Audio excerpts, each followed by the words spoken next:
Merhabalar, ben Ece, Olizi Zeytinyağları'nın kurucusuyum. Bugün şefimiz Ezgi Bal ile beraber çiğ enginar salatası yapacağız. Ezgi'cim sendeyiz.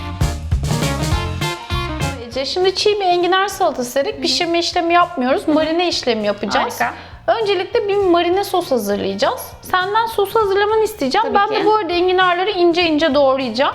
Tamam. Sonra enginarlar doğranır doğranmaz senin hazırladığın sosun içine girecekler. Böyle de renklerinde tabii ki hafif bir renk dönmesi olacak ama bir kararma olmayacak. Süper. O yüzden Tamamdır. başlayalım. Neler yapıyoruz? Sos için neler Sos gerekli? için öncelikle zeytinyağı ve bolca limon gerekiyor bize. Bir de portakal kullanacağız. Tamam. Kan portakalı kullanabilir miyiz? Olur tabii, süper. Tamam, ben çok seviyorum. Daha çok hoşuma gidiyor. Bir Tamam. portakal dedik. Zeytinyağı dedik. Hangi zeytinyağını kullanmamızı önerirsin? Bence bu salatada premium kullanmamız uygun olur. Çünkü çiğ olarak tüketeceğiz ve salatadaki o baskın zeytinyağı tadı, o dokusu bize iyi gelir. Enginarla da Süper. zeytinyağının birleşimi çok iyi oluyor. Çok iyi. Zaten biz biliyorsun Olizi Premium Organiği domat türü zeytinden elde ediyoruz. Çoğunlukla karşımıza çıkan tat notası enginar oluyor. Bence öyle de bir uyumları olacak. O yüzden Süper. güzel olur. Başlayalım. Harika. O zaman öncelikle senden, hı. ben hatta şöyle yapayım, kabuklarını şuradan alayım. Senden de limon sularını sıkmanı isteyeceğim. Biraz Tamam. buraya limon kabuğu koydum. Limon mu portakal mı? İkisini de koyacağım. Tamam, okey. Bir limon Tamam. kullanacağız, bir de portakal. Birazcık sert. Of. Oh evet. Kırmızı olması ne kadar güzelmiş. Biraz da buraya Harika. portakal kabuklarını attım. Portakalı içine şey yapalım mı? Dilimleyelim mi? Daha güzel olabilir. Olur. Sen onu sıktın. Onu bol bir zeytinyağı ile birlikte çırpacağız. Onun içine bir diş de şöyle sarımsak alayım ben biraz.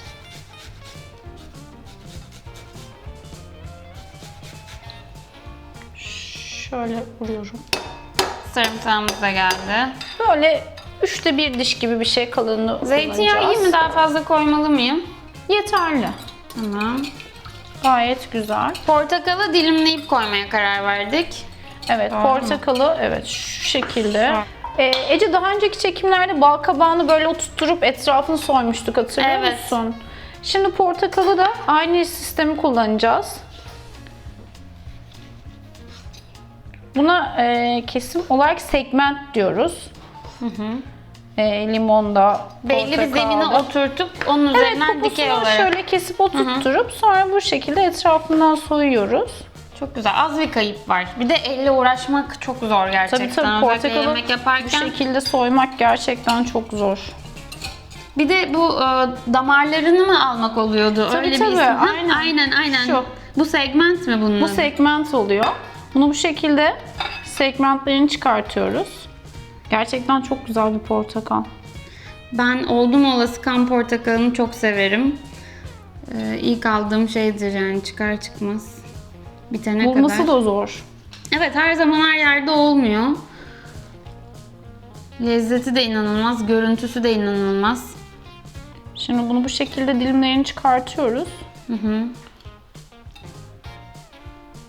Artık bununla karıştırmayacağız sanırım bunu. Evet. Zarar veririz yoksa. Son dilimi de alıyorum. Sonra kalan portakalı da şöyle elimizle sıkıyoruz. Şimdi Ece, enginarlarımızı dilimleyeceğiz. Sen de bu arada bana buradaki mükemmel yeşilliklerden dereotu ve nane yaprak yapabilir misin? Tabii ki. Buraya tahtanın üzerine koyabilirsin yaptıktan Tabii ki. sonra. Sadece yapraklarını istiyorsun sanırım. Evet, sadece yapraklarını. O kadar güzel kokuyor ki.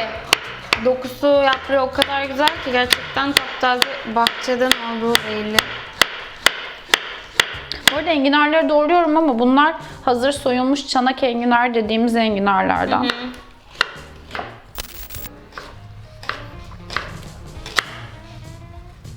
Böyle enginarın tadına baktın mı? Bakalım hemen.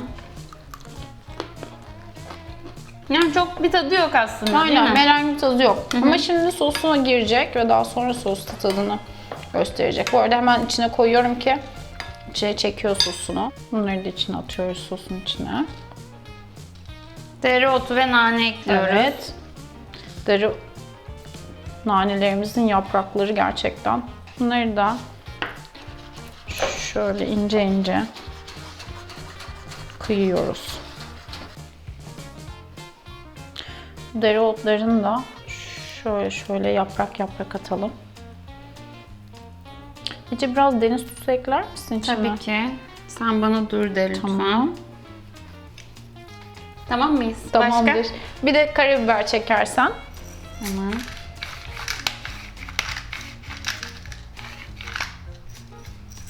Süper. Şimdi onu güzelce karıştırıp dinlendirebiliriz.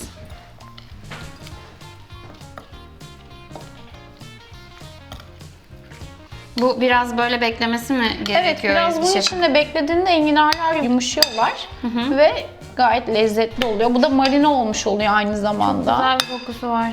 O nanenin, dereotunun tadı, zeytinyağı. Evet. Belki üzerine biraz daha zeytinyağı gezdirebilirsin. O onun En üstünü son kaplar. bitişte yapalım Tamam. tabakladığımızda.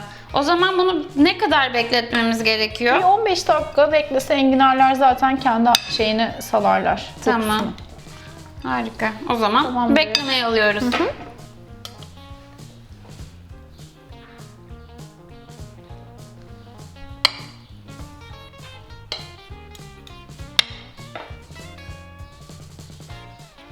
Evet. Harika oldu. Elma gibi görünüyor. Böyle carpaccio dilimlediğimiz için Evet. elmayı andırıyor. Ben üstüne biraz daha zeytinyağımızdan gezdiriyorum. Hiç pişirmedik. Hem baby enginar kullandık hem de çanak enginar kullandık ve bir enginar salatası hazırladık. İkisinin de tadına bakmak istiyorum. Deneyelim mi? Hadi deneyelim. Herhalde bir çatallar işimizi görür.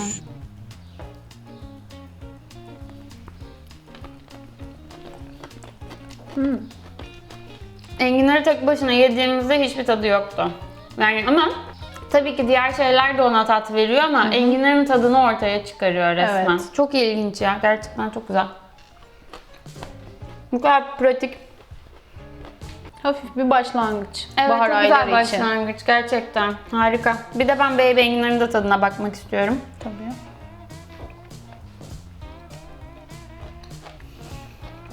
Biraz daha lezzet var. Değil mi? Çanak olduğu için tabii o küçük o lezzeti daha farklı oluyor. Aynen, baby'nin tadı Baby'nin daha fazla. tadı Çok güzel. Ellerine sağlık. Hatta biraz da böyle kan portakalıyla beraber almak istiyorum. Dereotu da müthiş bir şey. Çok güzel. Eline sağlık Ezgi Afiyet Şefim. olsun. Tarifimiz hoşunuza gittiyse videomuzu beğenmeyi ve kanalımıza abone olmayı unutmayın. Yorumlarınızı bekliyoruz. Görüşmek üzere, sevgiler. Afiyet olsun deneyen herkese.